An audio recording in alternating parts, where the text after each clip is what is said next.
The wind came off the fens that week and did not stop. It found every gap in the old window frames of Cobbettsley House and made the candle flames lean. Elowen sat at the cold end of the long room with a needle in her hand. She was letting out the seams of a gown that was not hers and would never be hers. The house had been loud since morning. Boxes had come up from Harrowmere on the carrier's cart. There had been shouting about slippers. Audeline had wept twice, once about the set of her hair and once about nothing at all. Elowen worked. She liked the far end of the room because nobody ever came to it. She liked the sound the thread made when she drew it through heavy silk, a small, dry whisper. She liked the smell of beeswax and cold ash. She had learned long ago that if she was quiet enough and useful enough, whole hours could pass in which no one required her to exist. She bit the thread. She smoothed the seam flat under her thumb and held it to the failing light to see whether it lay true. Then her stepmother said her name from the doorway. Elowen looked up. Sibylla Draycott stood with a card in her hand and an expression that Elowen had learned to be careful of. It was the expression she wore when she had thought of something clever. "Put that down," Sibylla said. "You are going to the hall." The card had come from Wexhollow. Sibylla read it aloud at the foot of the stairs, and then she read it a second time, and the second time she watched Elowen while she read. "The Duke of Wexhollow requests the honor of the household of Cobbettsley," she said. The household. Elowen, that is the word, you are included. Elowen said nothing. She had lived in that house with that woman for 12 years, and she had learned the shape of the ground before a hole opened in it. "You cannot go in wool," Sibylla said pleasantly. "It would shame us." "Fortunately, there is your mother's gown. It came down from the attic trunk, smelling of camphor and old cedar. It was dove gray. It had been fine once, in the way that things are fine before the world moves on without them, and every line of it belonged to a season the county had long since laughed out of memory. There was a mended place at the hem where the cloth had gone thin as breath. Elowen stood in it in front of the glass and understood the joke completely. "You look like the lady in Papa's book," said a voice from the doorway. Junia was 9 years old and had none of her mother's coldness. She came and put her arms around Elowen's waist and pressed her face into the old gray silk. "Go up," Elowen said. "The floor is cold. Will there be dancing?" "There will be dancing, and I shall not be doing any of it, and you will hear about all of it in the morning. Go up." The carriage went past her at the top of the lane with Sibylla and Audeline in it. Their faces turned deliberately forward, and it did not stop. After a while the farm boy brought the gig. It had no lamps. It smelled of turnips. Elowen sat with her hands folded and let the wind take whatever it wanted of her hair, and she did not permit herself to think, because thinking would not change the road. Wexhollow Hall stood at the end of a drive of black limes with every window lit. She could hear the music from the turn of the drive. She was late. She had been meant to be late. The steward met her in the hall, a narrow old man with a list in his hand and spectacles pushed up on his forehead. His name was Mr. Pell, and he was perfectly polite. The name, Miss Draycott, Elowen Draycott, of Cobbettsley. Mr. Pell looked at his list. He turned the page. He turned it back. He drew his spectacles down onto his nose and looked again. And Elowen watched him do it, and felt the floor of the evening begin very slowly to give way beneath her. "I have Mrs. Draycott," he said. "I have Miss Audeline Draycott. Yes, I do not have you, miss." He did not say it unkindly. That was somehow the worst of it. He said it the way a man reads out the weather. The doors to the long room stood open. Elowen understood, all at once and from a great distance, that they had been left open on purpose, and that her stepmother was standing at the top of the stairs inside where the light was good, and that a considerable number of people had turned around. Somebody laughed. It was a small laugh. It was not cruel so much as delighted, the sound a person makes when an evening they had expected to be dull has just handed them something to carry home. "There has been a mistake," Eloan said. Her voice came out level. She was distantly proud of it. "I will not trouble you further, miss. If you will wait in the small parlor. There has been a mistake," she said again, "and it was not yours." She turned to go. And at the far end of the long room, a chair scraped back on the boards. It was not a loud sound. It was the smallest sound in the house at that moment.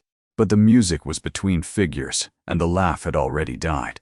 And so the whole room heard it, and the whole room turned toward it, and afterward, for a great many years, the people standing near the doors that night would tell it the same way. He was up before anyone else moved, not a beat after, not a moment of looking about him to see how the thing ought to be done. He was simply on his feet while the rest of the county was still deciding whether to be amused. He came down the length of the room. He did not hurry, and he did not dawdle, and the room opened in front of him and closed behind him, and made no sound at all. He stopped in front of her. He was a tall man in plain black with dark hair going gray at one temple, and he was younger than she had expected a duke to be, and older than she had expected a young man to be, and his face gave away nothing. He bowed. He bowed lower than her station gave him any cause to bow, lower than his own rank permitted without comment, and he held it a moment longer than the room could account for. "Miss Draycott," he said, "you are very late. I had begun to be afraid you would not come at all." Nobody moved. The musicians had stopped without being told to stop.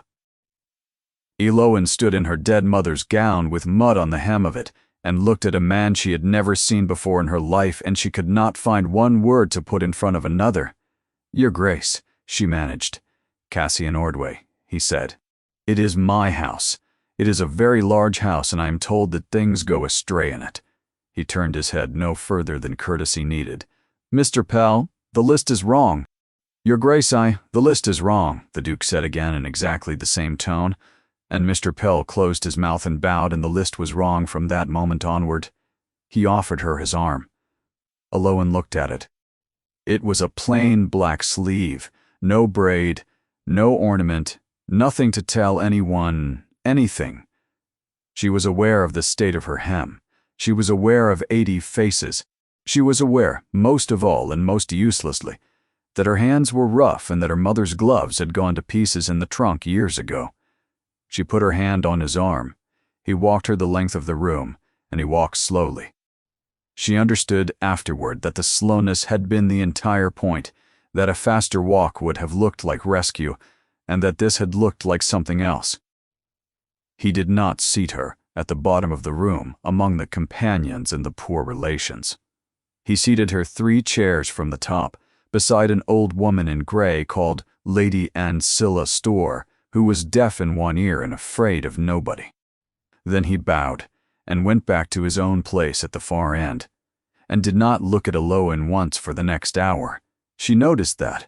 She noticed it the way you notice a stone in your shoe.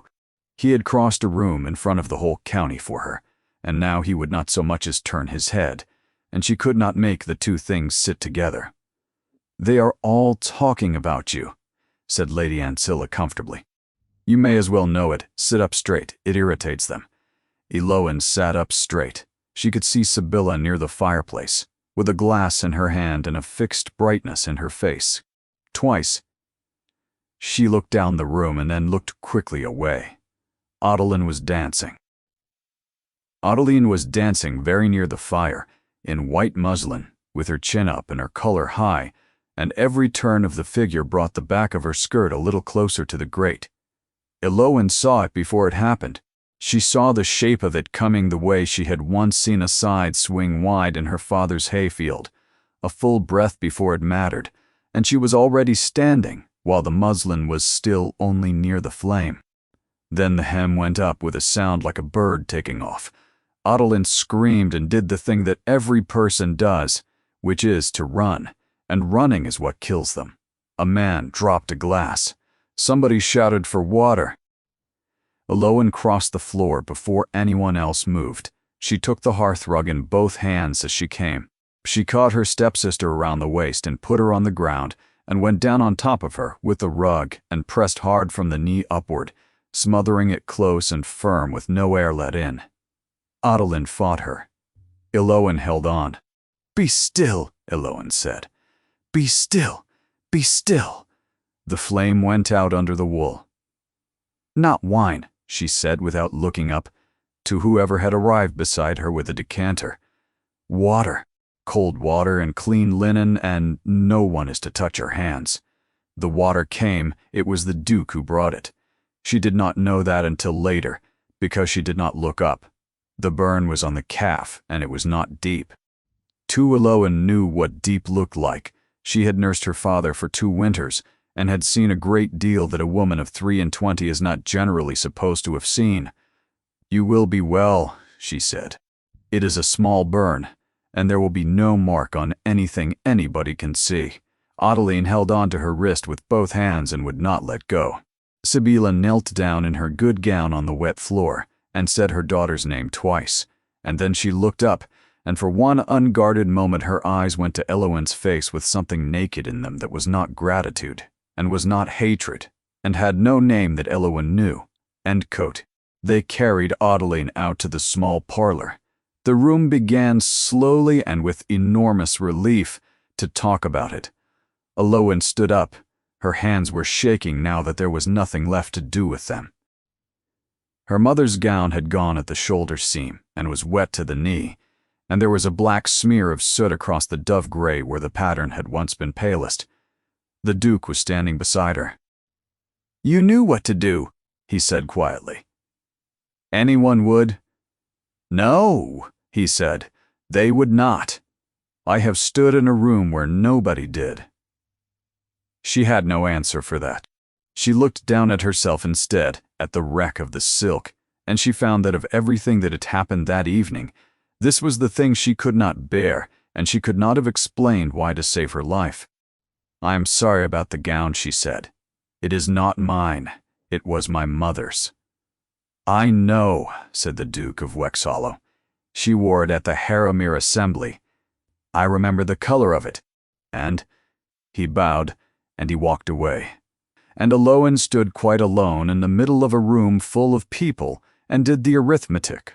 Her mother had been dead 16 years. He could not have been more than a boy. Nobody spoke to her at breakfast.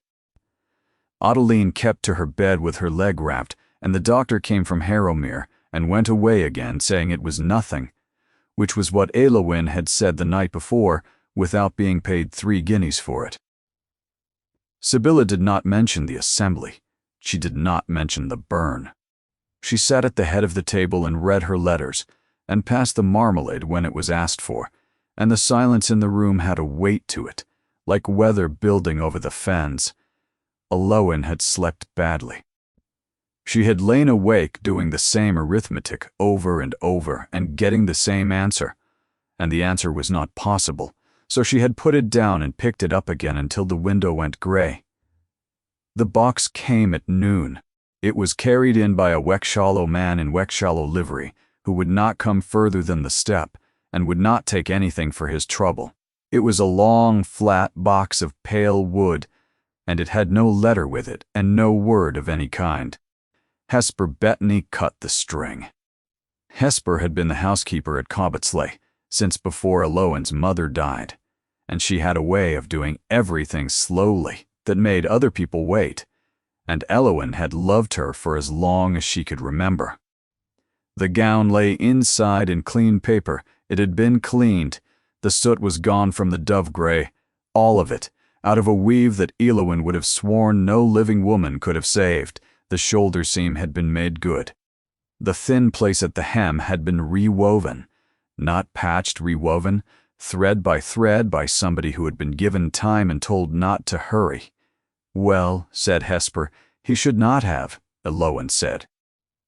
"He should not have done a great many things, and he seems to have done them anyway." Hesper lifted the paper. There was something under it. It was small. It sat in the fold of the paper where a thing would sit if a careful person had put it there and wanted it found last. It was a needle case of tortoiseshell, worn pale at one end from a thumb, with a hinge that had been mended once with wire by somebody who had not known how to mend hinges. Hesper Bettany put her hand flat on the table. "Where did that come from?" she said. It was not a question. Her voice had gone. "Strange. I do not know. That was your mother's." "What?" "That was your mother's, and you had it after her, and you lost it the winter of the fever, and you cried about it for a week, and would not say why." Lowen did not answer, because she had gone very cold and very still, and because she had suddenly remembered a windowsill and a bad light, and the sound of a man breathing in a room where no one else in the world would go. "Things come back to this house," Hesper said slowly. "And nobody ever says who sent them, like the accounts after your father died. Somebody paid those, and no one has ever told me who." The door opened. Sibylla stood in it. She looked at the gown, cleaned and mended and lying in its paper like something in a shop in London. She looked at the small worn thing in her stepdaughter's hand.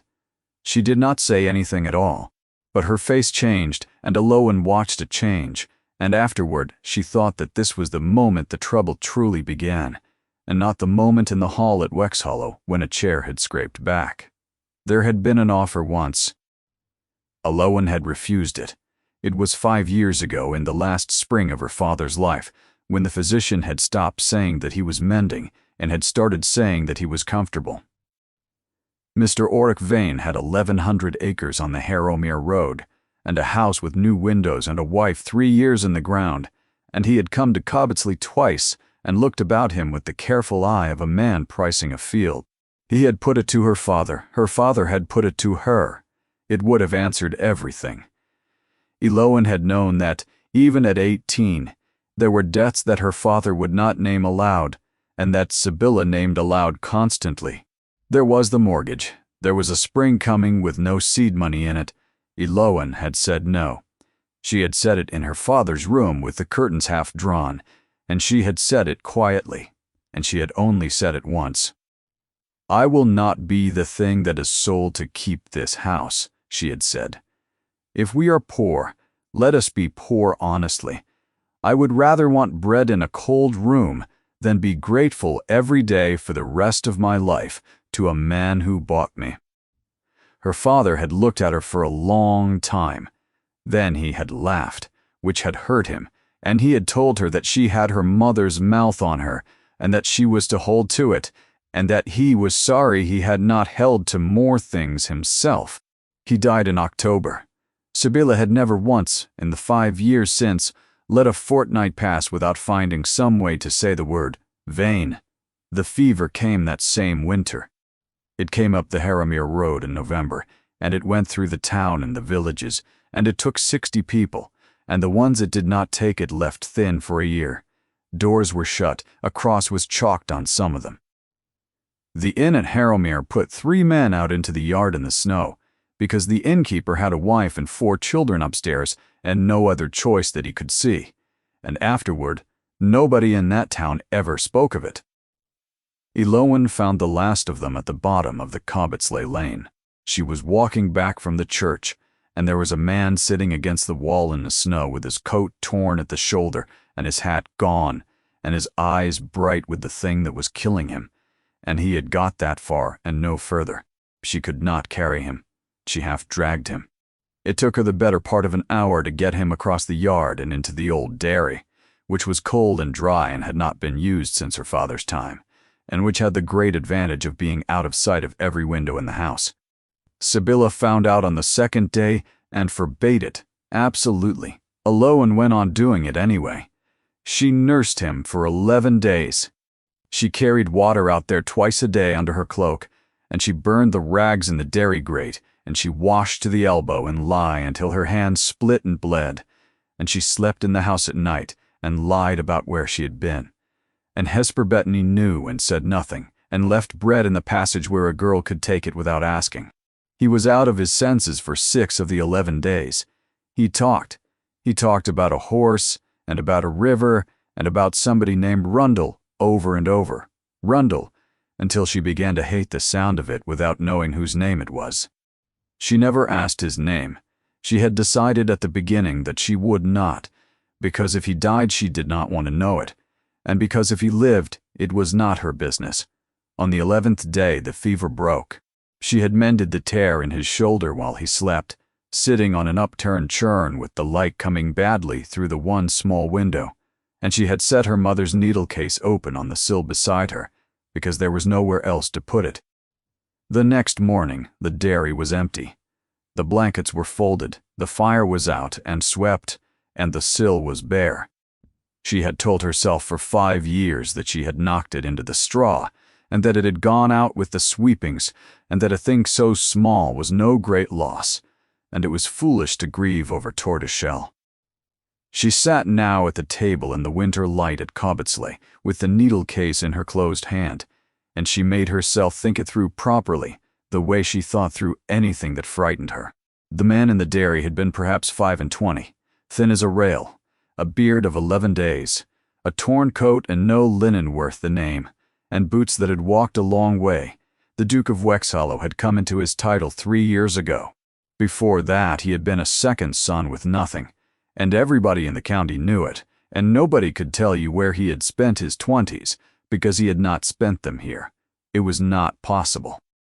She opened her hand and looked at the mended hinge and the wire, and she thought, it is not possible, and she thought it again, and it did not get any truer. He came on the Thursday. He came without warning and without ceremony, on a grey horse, with one man behind him, and he asked at the door after Miss Adeline Draycott's leg. Sibylla nearly took the stairs at a run. Eloan watched from the landing as her stepmother received him in the good parlor with the fire lit that was never lit, and she saw the whole shape of it in Sibylla's shoulders. He had come about Adeline. He had crossed a room for the plain one, out of pity, and now he had come, properly, about the pretty one who had been burned in his house. That was a story a woman could work with. Eloan went back to the linen press and got on with her mourning. She was sent for after 20 minutes. He was standing when she came in.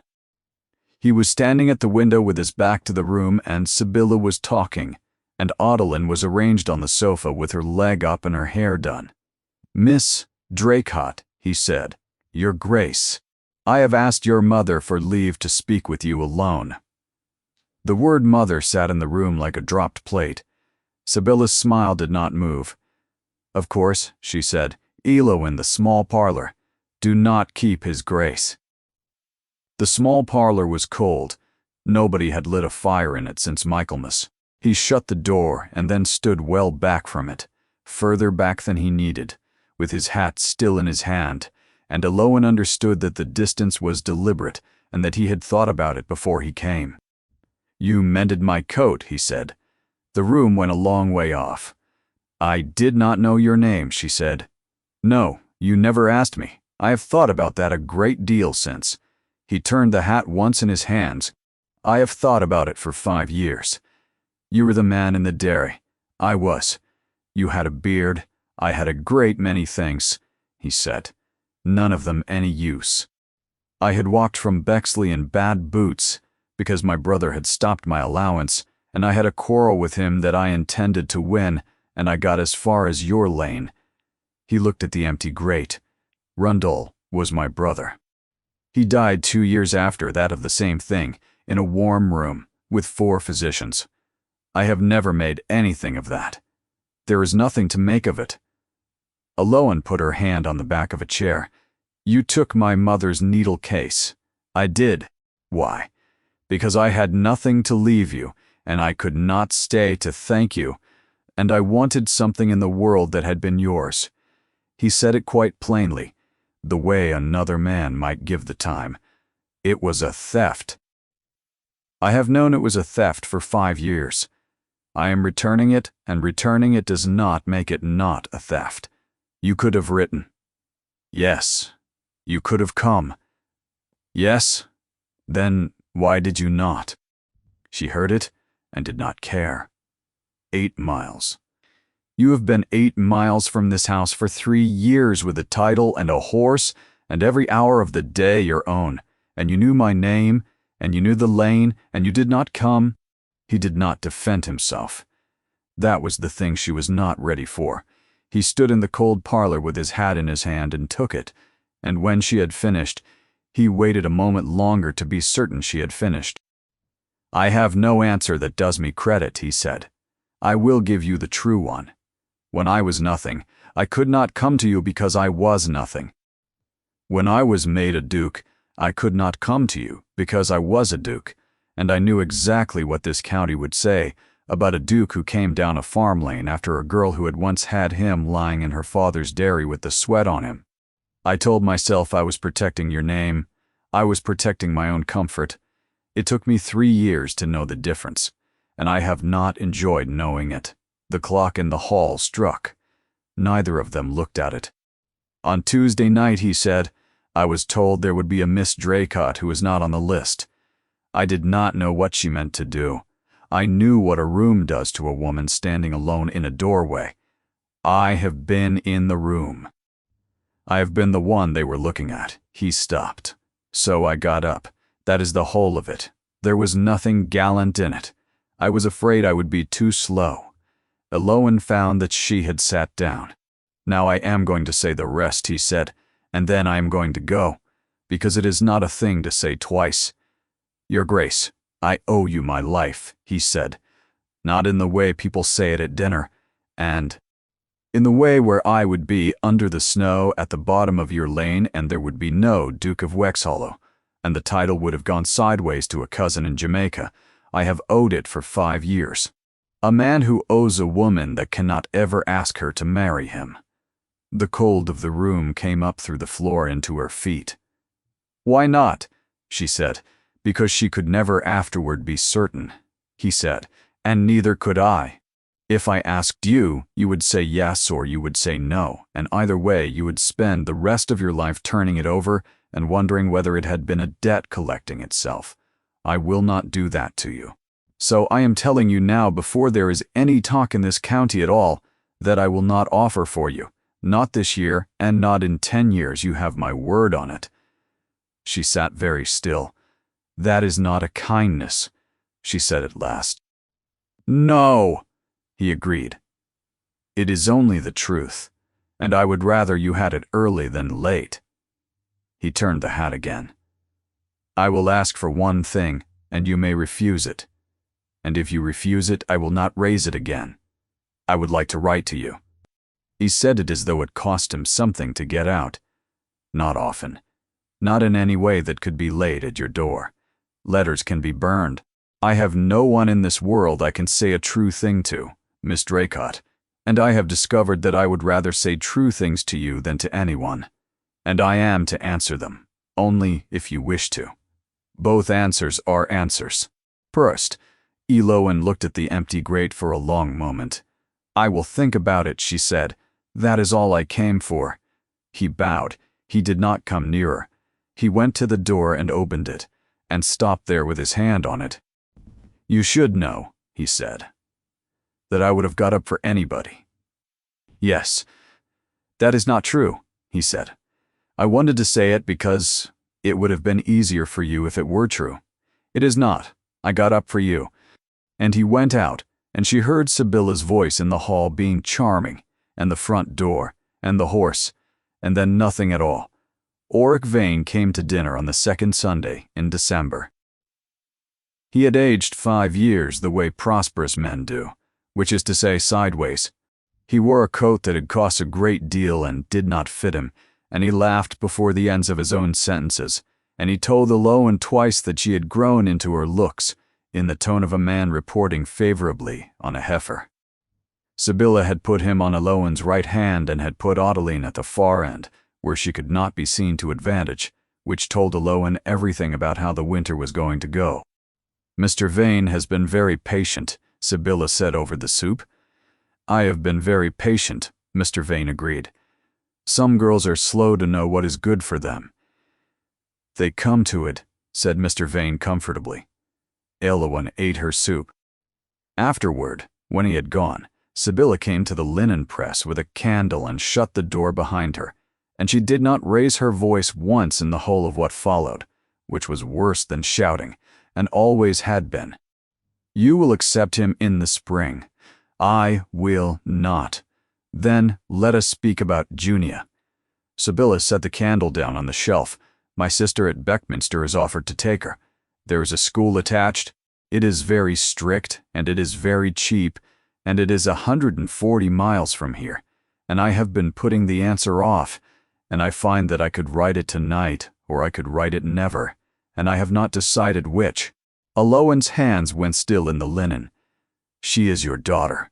She is my daughter, and she is 9 years old, and she has begun to think that you are the one who decides things in this house. Sibylla's face was perfectly calm. I am correcting that. You will accept Mr. Vane, and Junia will stay, and you will have done something useful with yourself at last. Or you will refuse, and Junia will go to Beckminster in February, and you will write to her, and she will write back for a year, and then she will stop, because they do. You would do that to a child to win an argument. I would do that to a child to save this house, Sibylla said. You have never once understood the difference, and that is because your father never let you go hungry. I have. She took up the candle. Think about it until the spring. I am not a monster, Elowen. I am giving you until the spring. The door shut. Elowen stood in the dark among the sheets for a long time with her hands pressed flat on the cold shelf. And she did not cry, because crying used the time she needed for thinking. She went up to Junia's room before she went to her own. The child was awake. Junia was always awake when she was not supposed to be, and she had a candle end that she was not supposed to have, and a book she had taken from the parlor without asking. You were talking in the linen press. We were about me, about a great many things. Junia shut the book on her finger. Mamma says Beckminster is a very good school. Does she? She said it to Hesper in the passage. The child looked at the candle. Is it far? Elowen sat down on the edge of the bed. She had made a rule for herself years ago, that she would not lie to this child, because everybody else in that house did, and because a person needs one door in a house that opens where it says it will. It is 140 miles, she said. Junia thought about that. Is that a day? It is 3 days. Oh, said Junia. She did not cry. She put her thumb in her book and looked at the wall for a while, and then she said in a perfectly ordinary voice, I should like to stay here, I think, and lay down and blew out the candle. Elowen sat in the dark beside her for a long time and did not trust herself to speak. She thought about it for 9 days. On the 10th day, Hesper Bettany came back from the market at Harrowmere with the basket on her arm, and her mouth set in a line that Elowen had seen perhaps twice in her life, and she put the basket on the table and did not unpack it. Sit down, Hesper said. What is it? Sit down. Elowen sat. There is a thing being said in the town, Hesper said, and I am going to say it to you plainly, because you will hear it worse from somebody else. She put her old hands flat on the table. It is being said that 5 years ago, in the fever winter, this house kept a man in the dairy for 11 days. It is being said that a girl of 18 went out to him alone, morning and night, and told lies in the house about where she had been. It is being said that the girl was you. The kitchen was very quiet. Something in the range settled.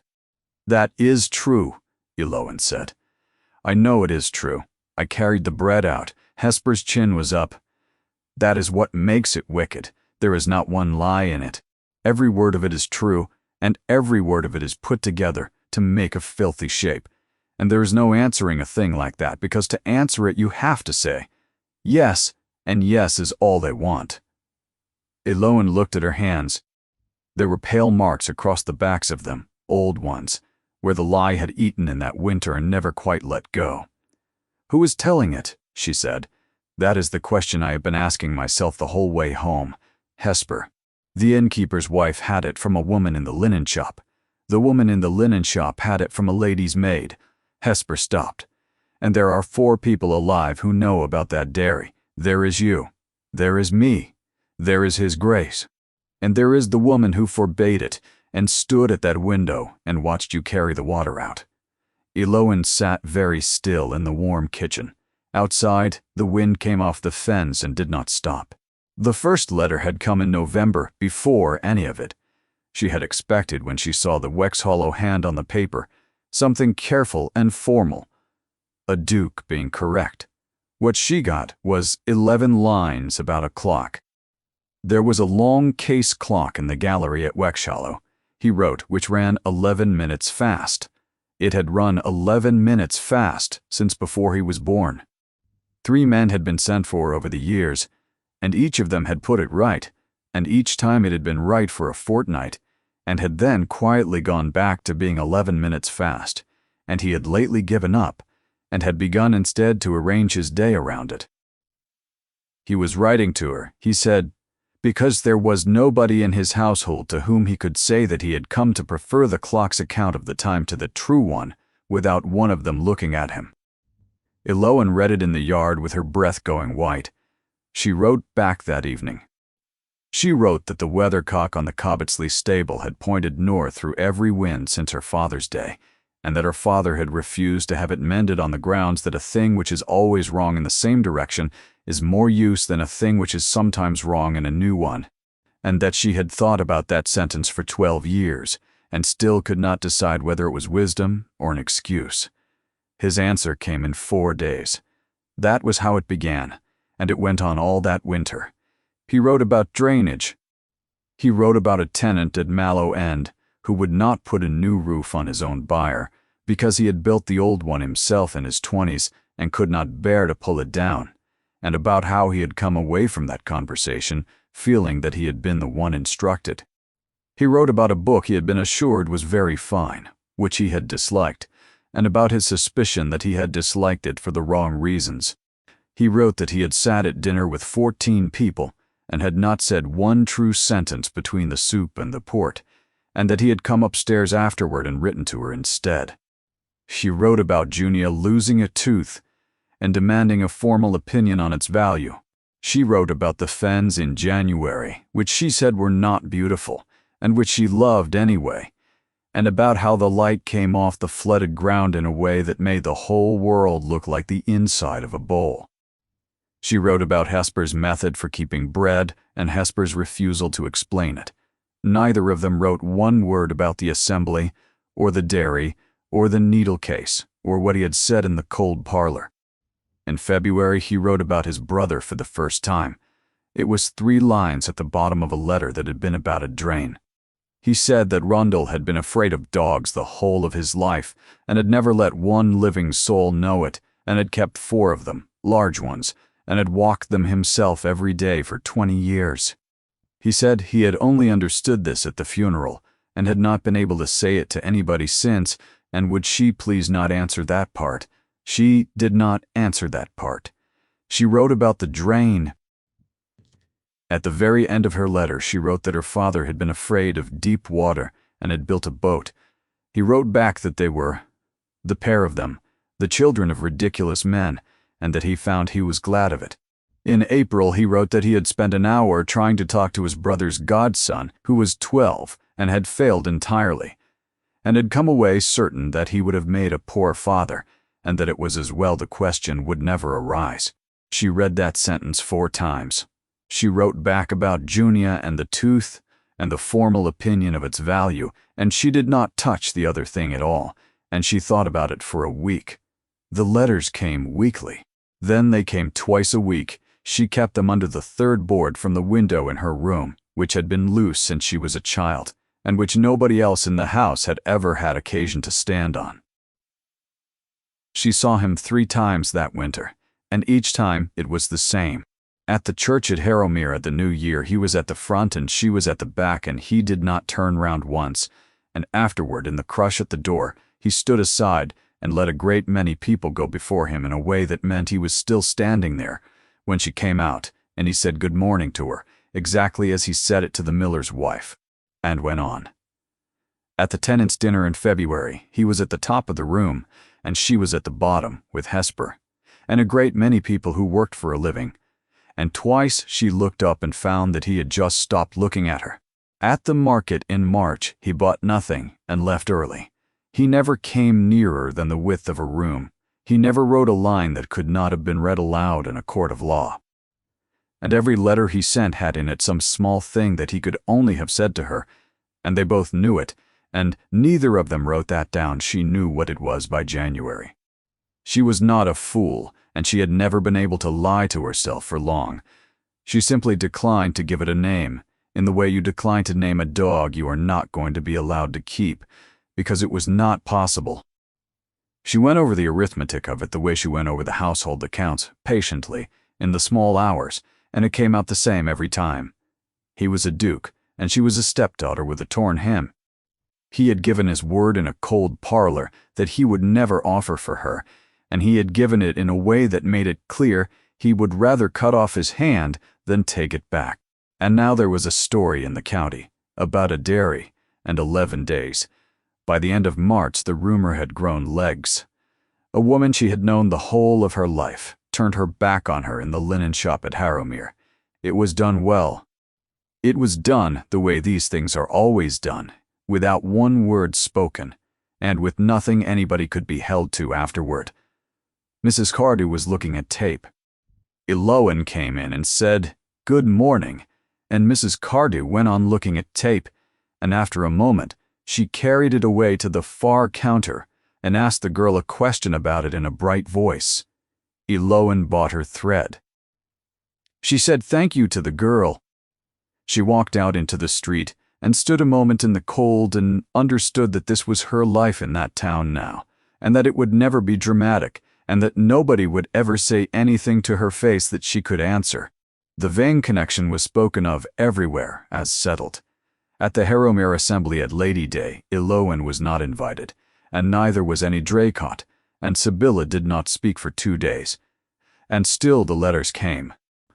Loan sat one evening at the end of the linen press with the third board up and the whole bundle in her lap. 40 and more of them by then, tied with a bit of list, and she made herself say it out loud in the empty room, because she thought it would be less dangerous once it had been said. This is all there will ever be. The house creaked. The wind went on over the roof. "Very well," she said. "Then this is what I will have." And she put the board back down. The letter that came in April was not from him. It was from Corisande, Dowager Duchess of Wexshallow, widow of the late Duke, who had lived at the Hall since before her husband died, and who had run it entirely since. It requested Miss Draycott's attendance on Friday at noon. It did not offer a carriage. Eloan walked the 8 miles. She left at 7, and she went across the fields where the ground was firm, and she arrived with her boots clean because she had stopped at the gate and cleaned them, which she had planned to do from the moment she read the note. She was taken to a small green room upstairs with a good deal of light in it. The Dowager Duchess was standing at a side table doing the flowers. She was perhaps 50. She was handsome in the way that stone is handsome, and she went on with the flowers while Eloan came in, and she did not stop, and she did not offer her a chair, and there was no tray in the room and no fire lit. "Miss Draycott." "Your Grace, you walked." "I did. I did not send a carriage." "No," Eloan said. The Dowager cut a stem. "I am going to be direct with you, because you have walked 8 miles, and it would be discourteous to waste it. I know about the letters. I have known since Christmas. I have not told my brother-in-law that I know." Eloan said nothing. "I want you to understand that I have no personal objection to you. I have made inquiries, and you are spoken of by people who employ their own hands, as steady and sensible, and a great deal better than that house deserves.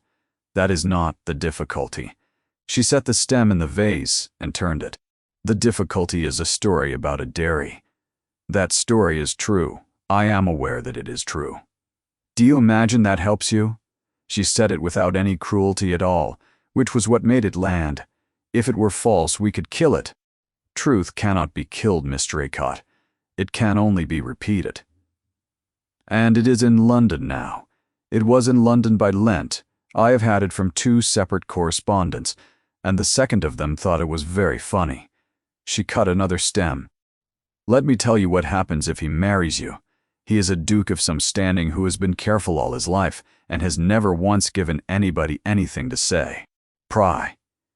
On the day he marries you, he becomes the man who married the farm girl he was shut up alone with in a dairy for 11 days. That is the sentence. That is the whole of it, and it will be the whole of it for 30 years, and it will follow his children. He will not be cut. Men of his rank are not cut. He will simply be diminished in every room forever by half a degree in a way that he will pretend not to notice. And me, Eloin said, you will be worse. You will be received because he will make them receive you, and every woman in every one of those rooms will have decided about you before you have got your gloves off, and you will spend the rest of your life being polite to them. You are 23. You do not yet know how long 30 years is. She turned the vase a quarter round and considered it. I was 22 when I came into this house, she said. I could give you the name of every woman who decided about me in my first season, and I could tell you what each of them was wearing when she did it. Most of them are dead. I can still do it. She picked up the shears again. That is what I am offering to spare you. You may take it for spite if you like. It is not spite. It is the only useful thing I have got. You have said this to him. I have said it to him twice. He listened very carefully both times, and then did exactly as he pleased, which is a family failing. The dowager put down the shears. So I have come to you, because you strike me as the only person in this business who can still count. She turned round for the first time. I will make you an offer. Your sister is 9. There is a school at Ely that takes 12 girls and turns out women who can earn their own bread and marry as they like, and it costs £110 a year. And I will pay it until she is 18, and I will not tell her or you where the money came from. She will never see Beckminster. She will never be anybody's servant. She will have the life that you did not have. The room was very quiet. And in return, Eloin said, you will write to him once more and you will end it. You will accept Mr. Vane, or you will not. That is your affair. You will not see my brother-in-law again. Eloin stood in the middle of the bright cold room and understood with great clarity that this was the finest offer she would ever receive in her life, and that it was aimed at the exact place where she could be reached, and that she had taken some trouble to find that place. May I ask you one thing, she said, before I answer? You may. Did you love Lord Rundle, or did you love Wexalla? The dowager did not move. Her hand, resting on the edge of the table, closed slowly around the shears. That is impertinent. Yes, Eloin said. So is £110 a year. The clock on the mantel went on ticking. Somewhere below a door shut. I know what I am, Eloin said. I have known since I was 11 years old and my father married again. I know exactly how wide the gap is, Your Grace. I have measured it every day of my life, and I did not need you to hold the tape. You have told me nothing this morning that I had not already told myself in the dark, and you have told it to me very well, and most of it is true. Then you will see. When I was 18, Eloin said, a man came to Cobbettsley and offered to buy me. My father was dying, and there were debts. And I said that I would rather want bread in a cold room than be grateful for the rest of my life to a man who had paid for me. I have been poor for 5 years for that sentence, every day of it, and I have never once wanted it back. She lifted her chin. You have just offered to buy my sister. It is a better offer. It is a great deal cleverer, and you dressed it as a kindness, and for a moment in this room, you very nearly had me. But it is the same offer, and my answer is the one I gave in my father's room, and it has not improved with keeping. You would deny that child an education out of pride. I would deny that child a life she has to be grateful for forever, Eloin said. I will get her out of that house myself. It will take me longer, and it will be worse, and it will be mine. The dowager looked at her for a long moment. Sit down, Miss Draycott. No, thank you, I said. Sit down. And I said, no, thank you. Eloin's voice was quite quiet. You did not offer me a chair when I came in. I do not want one now. She turned and went out, and she got down the great staircase and across the hall and out through the door and 40 yards along the drive before her legs began to go, and she made herself walk the whole 8 miles home without stopping once, because stopping was how you found out what you were carrying. She did not weep, not on the drive, and not in the fields, and not in the lane. The announcement was in the Harrowmere paper on the last Thursday in April. It stated that a marriage was arranged and would shortly take place between Mr. Auric Vane of Vane Lodge and Elowen Only, daughter of the late Mr. Aubrey Draycott of Cobbetsley House. Elowen read it standing in the kitchen with the paper flat on the table, and she read it 3 times, and the letters did not rearrange themselves. I did not consent to this. You did not refuse it either, Sibylla said from the doorway. You said you would think about it in December, and it is now April. A woman may be forgiven for drawing a conclusion. You will print a retraction. I will not. Then I will walk into Harrowmere and print one myself. With what money? Sibylla said. It was not even unkind. It was the flat voice of a woman stating the terms of the world. You have no money, Elowen. You have never had any money. That is what I have been trying to tell you since you were 11 years old, and it is the only thing in this house that has never once changed. She went out. Elowen stood in the kitchen for a while. Then she went upstairs and took up the 3rd board from the window. The bundle was gone. She sat back on her heels in the dust with the board in her hands and looked into the empty dark under the floor. And she did not need to ask, and she did not go down and ask, because there would have been no satisfaction in the answer, and because her legs would not have carried her. Hesper found her there, an hour later still sitting back on her heels, with the board across her knees. When? Elowen said. Tuesday. She sent me into Harrowmere for fish that nobody wanted, and I have been sick about it ever since. Hesper lowered herself down onto the boards, which cost her something. I should have told you on Wednesday. I have been 4 days looking for the way to say it, and there is no way to say it. Where did they go? A boy took a parcel up to Wexhollow on the Wednesday morning. That is all I know, and I know it because I asked him, and I gave him a penny, and I am not proud of either. Elowen put her hand over the old woman's hand on the dusty floor. You are the only person in this house, she said, who has never once cost me anything. She wrote to him that night. She wrote plainly. She said the announcement was false, that it had been made without her knowledge and against her word, and that she was ashamed to have to write such a letter at all. She walked it to the post at Harrowmere herself in the morning, and paid for it, out of the money she had been saving for 2 years in a tin behind the flour. No answer came. She counted the days, because she found she could not stop. On the 4th day, she told herself the post was slow at quarter-day. On the 7th day, she told herself he was in London. On the 11th day, she stopped telling herself things. She went on with the days. That was the part nobody warned you about with grief of this particular kind. The mornings still had to be got through. The linen still had to be counted, and the accounts still had to come out, and the bread still had to be seen to, and she did all of it, and she did it well, because doing it badly would have been a sort of confession. She thought about what he would have read, and in what order, and by whose hand. She thought about a bundle of letters going up the drive to Wexhollow with a note attached to it. She thought about a man who had given his word in a cold parlor that he would never offer for her, reading in a public paper that she was to be married in the spring, and being far too proud and far too correct to write and ask whether it was true. She thought that the dowager had been right about everything, and had simply been 6 weeks early.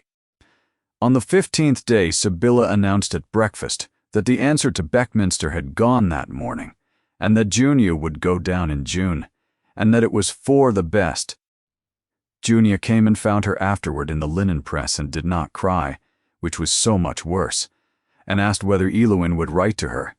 And Elowen said every week, and Junia said, every week for how long? And Elowen could not answer. On the 17th day, she walked out to the dairy. She had not been inside it in 5 years. It was a low stone place with a slate roof and one small window, and in April with the door standing open, it was dry and swept and smelled of nothing at all. The churn was gone, the grate was cold and clean. There was a bird's nest in the beam, and last year's straw in the corner, and nowhere in it any sign whatever that a man had once lain there for 11 days and taken up the whole of her attention, and then walked out before dawn and taken something with him. She stood in the doorway a long time. It occurred to her standing there that she had made every choice deliberately, that she had refused Vane at 18 and refused a Duchess at 23, and that both refusals had been right, and that, being right, had cost her a sister, a name, and the only person she had ever been able to say a true thing to. She had not been foolish. That was the part she could not get past. If she had been foolish, there would have been something to correct. The light went long and yellow across the yard. She came back up the lane with her arms wrapped around herself. There was a gray horse standing in the yard at Cobbetsley, with the reins over its neck and nobody holding it. He was at the corner of the house, out of sight of the windows, and he had come a long way. His coat was mud to the thigh. He had not shaved. He looked as though he had ridden through the night, and then waited some hours, which, as it turned out, he had. "Miss Draycott, your Grace." "I have been standing here since 3, he said, "because I did not want to knock on that door, and I could not think of a way to send in and ask for you that would not have been reported to your stepmother inside the minute. You had my letter. I had your letter on the 29th of April. He said the date the way a man says a thing he has looked at many times. I have had it in my coat since. I have read it more often than is dignified." "Then why did you not write?" "Because I gave you my word in a cold room in December that I would never offer for you," he said. "And there is a printed announcement in a public paper saying you are to marry another man, and I could not think of one single thing to write on that subject that would not have been an offer. Not one line. I tried for 9 days. Everything I wrote was a man asking whether he might be considered. He looked at the ground. So I wrote nothing, and I told myself that was honorable. And I have discovered this week what honor is worth when it is only ever expensive for other people. What changed? Your sister wrote to me." Eloan put out a hand and found the wall of the house. "It came on Tuesday," he said. "It was addressed to the Duke at Wexhollow, in a large hand, on a piece of paper that had been used on the other side. It said that her sister was not marrying Mr. Vane, that her sister had not agreed to it, that her sister cried in the linen room where she thought nobody could hear her, and that she was being sent away to Beckminster in June and would like somebody to do something about it." He stopped. She signed it Junia Draycott, aged 9, and underneath she had written, "I am sorry to trouble you. I did not know who else to ask." Neither of them said anything for a moment. "I went to Vane on Wednesday," he said. "You had no right, none whatever, and I did not offer him money, and I did not threaten him, and you may ask him yourself, and he will tell you that I asked him one question, which was, whether he had your consent. He said that he had your mother's. I asked him again. He is not a bad man. He is a lazy one, which is more common and does more harm. He will print the retraction on Thursday at his own cost, and he asked me to tell you that he wishes you well, and I think he even meant it, and your sister-in-law. Corisande told me on Thursday night what she had offered you." His jaw moved. "And what you said to her, all of it," she repeated. "Your answer, word for word, which I found interesting because she had had a fortnight to forget it. She was right," Eloan said. "That is the thing nobody will say to you, so I will." She was right about the story, and she was right about London, and she was right that it will follow your children. She was right about all of it, he said. "I've gone over it 100 times, and she was right about every fact she stated, and she was wrong about the only thing that mattered, which is what a person is for. She thinks a name is a thing you protect. I have watched a man protect one from a warm room with 4 physicians standing round him. He looked up. She was wrong about you, and she knows it. And it will take her about 10 years to say so. And your word," Eloan said. The evening had gone very still. Somewhere behind the house the rooks were going over. My word stands, he said. I came here to say two things, and neither of them is an offer. What? The first is that the announcement is being withdrawn, and no part of that was your doing, and no part of it will be laid at your door. The second is that your sister is not going to Beckminster, because I have written to your stepmother's sister to say that the place has been taken, which is not a lie, because I have taken it. He held up a hand. For a school at Ely, not from me. It is in your father's name, out of a fund your father's brother set up, which I have caused to exist since Friday, and no one will ever be able to prove otherwise. Corisande arranged it. She insisted on arranging it. I think it was the nearest she can come to an apology. Eloan found that she could not see very well. That is all, he said. I am going to get on that horse now. No, she said. He stopped. I want to say something, Eloan said. And I have been putting it in order for 17 days. And if you get on that horse, I shall have to write it. And I do not trust it on paper. He took off his hat. When I was 18, she said, I told my father I would not be a thing that was sold. I have said that sentence 3 times in my life. I said it to him, and I said it to the dowager in her flower room. And I have said it to myself perhaps 1,000 times in between, and I have been very proud of it. Her voice was not quite steady. I have thought, these last 17 days, that I might have been proud of the wrong half of it. I thought I was refusing to be bought. What I was really refusing was to be counted, to be an amount in somebody's sum, on somebody's paper. That is what I could not bear. It was never the money. He did not move.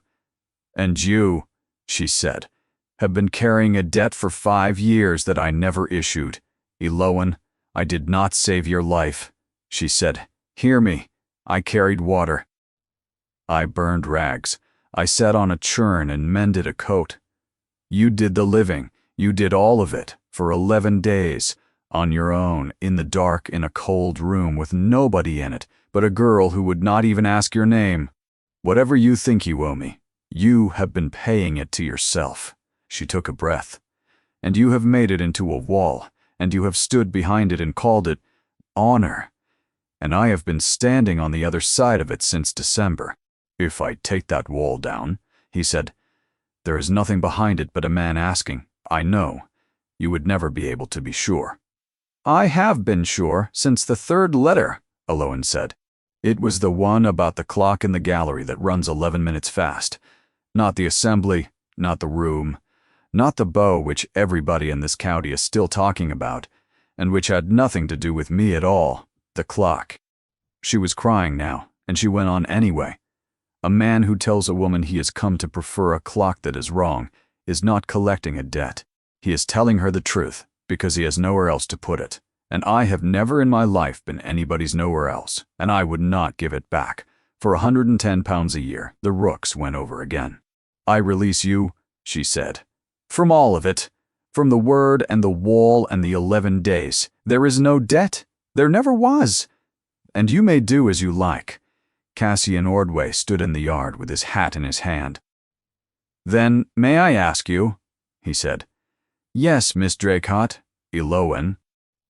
Not because of a bank of snow at the bottom of a lane, and not because of anything you did for me when I was nothing, and not because it would settle any account, because there is no account.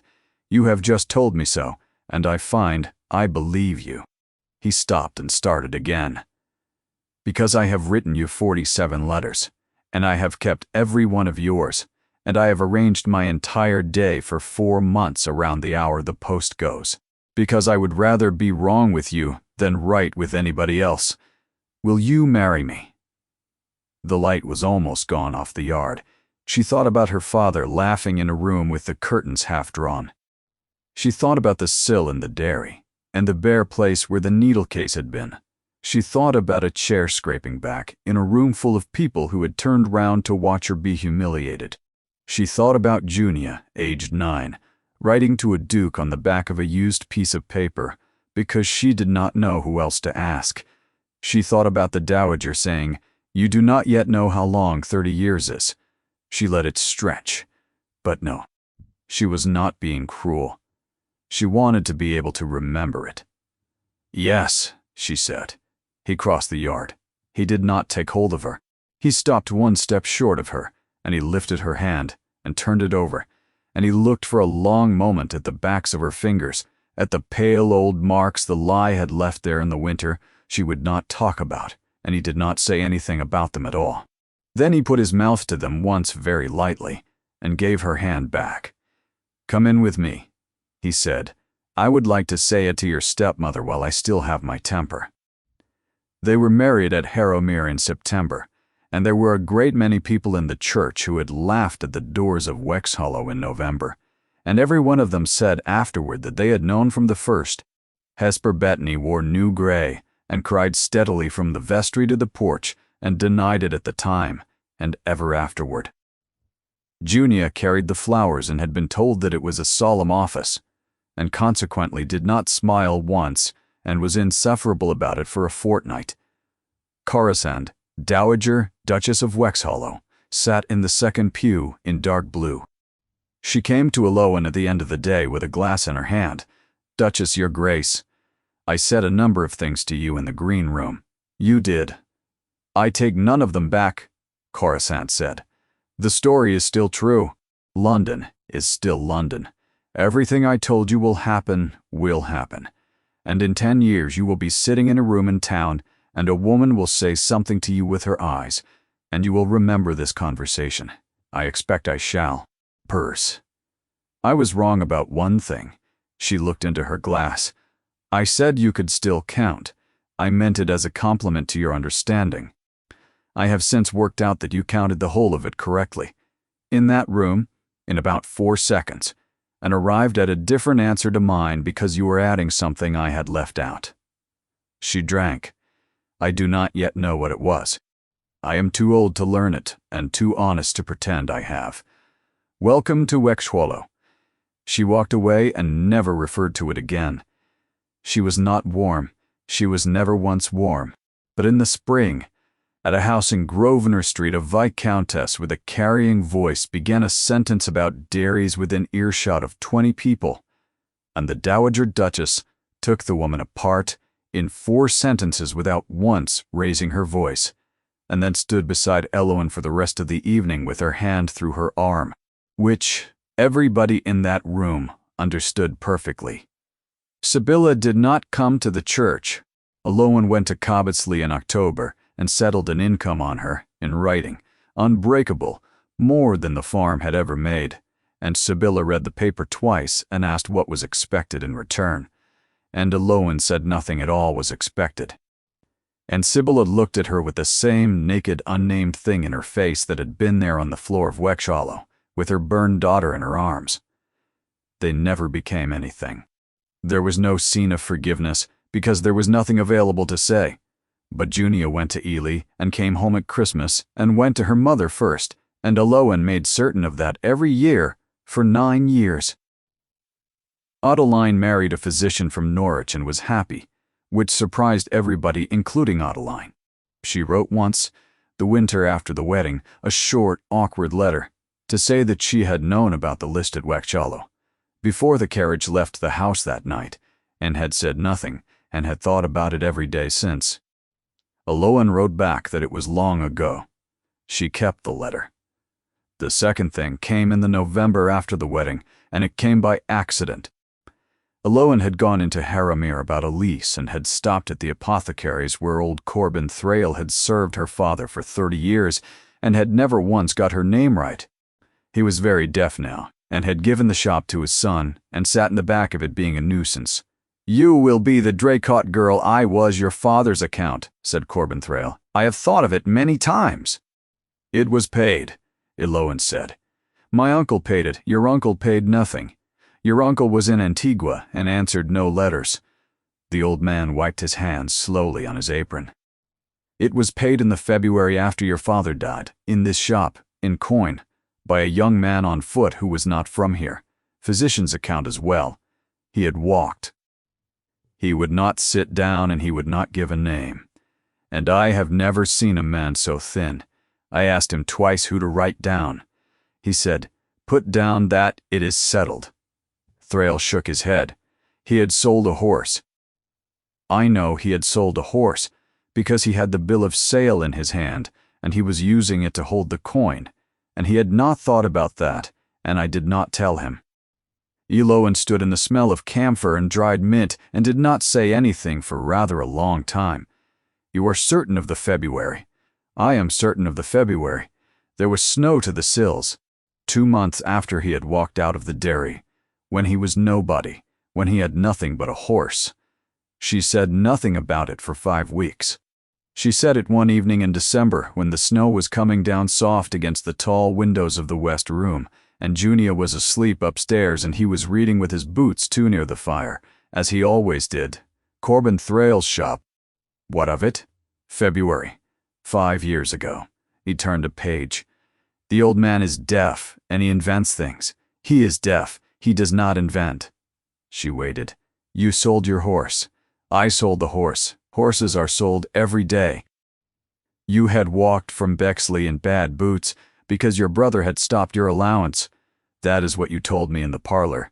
And 2 months later, you paid my father's accounts in coin, and walked home." He did not look up. "It was a very poor horse, Cassian." He turned another page that he was plainly not reading. "You never told me," she said. "There was nothing to tell. It was a debt of my own, and I paid it, and I have never once thought about it since." Which was, she knew perfectly well, a lie, and she let him have it. "Thank you," she said. He looked up then. He looked at her across the room for a moment, with that same steadiness he had brought down the whole length of the long room at Wexhollow with everybody watching. "You are very welcome," he said. "My love." And he went back to his book. Junia grew up tall and argumentative and read a great deal too much. She came home from Ely with opinions on the drainage of the fens, which she delivered at dinner to a duke who listened. She was 14 the first time it happened. They were at the gate of the churchyard at Harrowmere, and a woman from Ely, a schoolfellow's aunt, stopped to be introduced, and Junia said quite easily, without stopping, without looking round, "This is my mother," and went on with what she had been saying about a horse. Eloin did not correct her. She did not make anything of it. She stood at the gate with her gloves in her hand and let the sentence go past her like weather, and later that night she sat for a while in the dark on the edge of the bed before she came in. Junia said it for the rest of her life, and never once appeared to notice that she had begun. There was one more thing, and it was a small one, and she never told anybody about it. The year Junia turned 20, a girl came to the door at Wexhollow in the rain. She was a stranger. A servant put out of a place at Harrowmere on a charge she denied, and the under-butler had already turned her away once. Eloin was crossing the hall when it happened the second time. She was on her feet and across that hall before anybody else moved. She thought about it afterward, upstairs, with the rain still going on the windows. She thought about a chair scraping back at the far end of a long room, and she understood that she had been taught the thing and that she could no longer remember a time before she knew it. They did not pull the dairy down. It stood at the bottom of the lane at Cobbetsley, with a slate roof, kept sound at the estate's expense, and no explanation ever offered to anybody, and it was used for nothing. The gown hung in a press at Wexhollow, dove gray, rewoven at the hem by somebody who had been given time and told not to hurry. Junia was married in it, eventually, and complained about the waste. And sometimes in the autumn, Eloin walked down the lane by herself with the needle case in her pocket, the tortoiseshell one, worn pale at one end from a thumb, with the hinge mended badly with wire, and she would stand at the door of the low stone building and put her hand flat on the cold jamb. She would think that she had said no twice in her life to a man with 1,100 acres and to a woman with 110 pounds a year, and yes, once, in a yard, in May, with the light going, and she had come to understand that they had all been the same word. No to being an amount, no to being an amount, and then yes to the only person who had never once been doing the sum. Then she would walk back up the lane and the smoke would be going up from the chimneys at the top of the drive, and he would be at the door before she reached it, every time, in all weathers, for the rest of their lives. Not because it was owed, because he had heard the gate.